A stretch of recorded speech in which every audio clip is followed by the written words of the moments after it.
Hello, freak bitches. Yeah, how do they know that? How do they know that? Our sources say. How do they know that? Our sources say negative things about the guys we don't like. Well, you were talking about Tiger Woods on your podcast. I was listening to it on the way over here, and I totally agree with you. You're saying, like, when Tiger's world fell apart, like, how the fuck do you know? Like, did you talk to him? Like, you don't know him. Yeah. Like, you didn't have a conversation I'm sure with that him. was a brutal couple of years, but it was 10 years ago. Yeah. And in 10 years, he hasn't fucked up other than this DUI. So, I mean, yeah, he fucked up, but, I got busted for that shit in 89, so I'm going to judge him? Right. The DUI, apparently he's on some back medication. That's what it is. He mixed his medication. That's what he's saying. But they said he smelled like booze. But I don't know if that's true. Yeah, he should just take the hit. Just be like, I fucked up. I was hanging with the fellas and blah, blah, blah. I'm not condoning what the guy did, but I'm not going to sit there and judge the guy and be like, I was watching some guy and he was trying to say that, he let us down. He sold himself as a family man. It's like, you built that whole fucking narrative. Yeah. You built that whole narrative. I just watched him play golf. All I ever want to do when I watch golf is watch those guys fucking crush it. Like, I love John Daly. And I love that he's like, fuck you, I like drinking. He just kept drinking. He was smoking cigarettes. Cigarettes, big gut.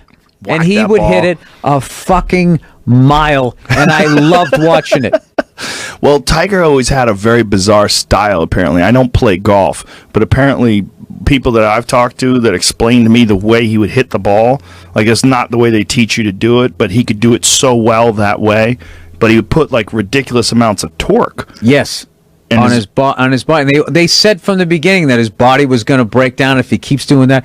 There was a period where he adjusted his swing and he stopped winning, and then he came back again. And I just think that what they said, there was a bunch of guys. Earl Campbell, they said if he keeps running like that, he's wide open, he's going to have problems. Bobby Orr, the way he played hockey, if you throw yourself around, you really beat the shit out of your body, like that happens. And it just coincided with his personal life falling apart.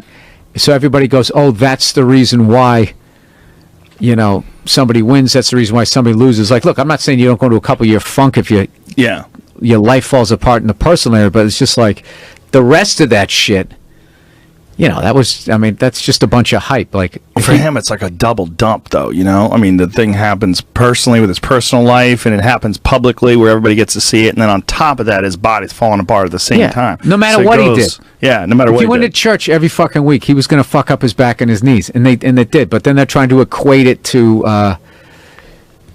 whatever it's like. What he did was none of my business. It's none of my fucking business. I don't want to know about it. I hate knowing about, I feel bad if somebody, like, if their marriage falls apart. I feel bad if they get busted for drinking drop. I mean, it happens. If you fucked up and it's your fault, you should get punched. But, like, the cops are handling it. They arrested him.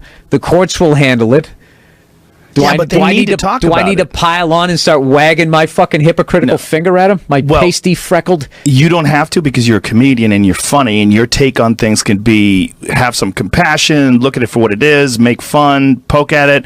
But when you're one of those fucking straight-up sports commentator guys, you don't have a whole lot of wiggle room as far as what you could say and what you don't say, and you got to go right down the middle and attack the principles. Yeah, go Disney. Yeah. I mean, what does it say about the fabric? What about his ethics of our community? The morals of our country. This creates a culture. Look at this. Tiger Woods is lost in every literal and figurative way. By Ian O'Connor, ESPN Sports Right. Dude, that guy... The Tiger Woods you met in Jupiter, Florida. Police report is not the Tiger Woods presented to you by Tiger, his sponsors, and his reps. That Woods. So here's the thing. This is fucking ESPN. Those guys on TV, what they present is not who the fuck they are. Yeah. Look at this. I mean, this is so ridiculous. They're saying that Woods is a new and improved human being since his extramarital sex scandal from hell, a better father and friend with or without a golf in his life. How do you fucking know what happened? I actually have sympathy for the guy who wrote this. Because he got to. Because he has to write it. Yeah. Ian O'Connor has to sit down and be like, Jesus Christ. Yeah. How am I going to keep being a senior writer unless I act like this shit actually bothers me? You have to write something inflammatory. You have to write something salacious. You gotta get people to click. You gotta get a lot of clickbait.